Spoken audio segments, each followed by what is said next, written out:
சவர தொழிலாளி அதுக்கு வந்து பாபர் சபை வச்சிருக்காங்க. இல்ல மாற்று தொழில் தெரிஞ்சவன் அந்த தொழிலை வச்சுட்டு பியூட்டி பார்லர் வச்சு பண்ணிட்டு அவன் பண்ணிட்டு இருக்கான். இதையெல்லாம் வந்து அரசாங்கம் தான் சீர் பண்ணணும். தளபதி அவர்கள் எதிர்கட்சி தலைவராக இருக்கும்போது மது இல்லா மாநிலமா உருவாக்குவேன், நாங்க ஆட்சிக்கு வந்தா படிப்படியாக மது குறைகிறேன்னு சொன்னார். அதை செய்யணும். அரசாங்கம் விற்கிற சரக்குல கிக்கில் இருந்தா வெளியே குடிக்கிறான்றாங்க.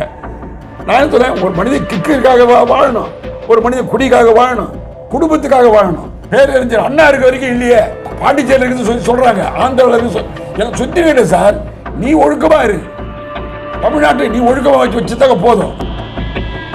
மத்திய இல்லாத மாநிலம் உருவாக்க முடியாதா? முடியும் சார்.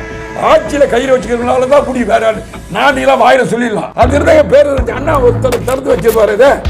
பேரறிஞர் அண்ணா கூட அறிஞருங்க யாரும் இருக்காங்களா? படிக்காத மேல காமராஜோட வேற யாரும் இருக்காங்களா?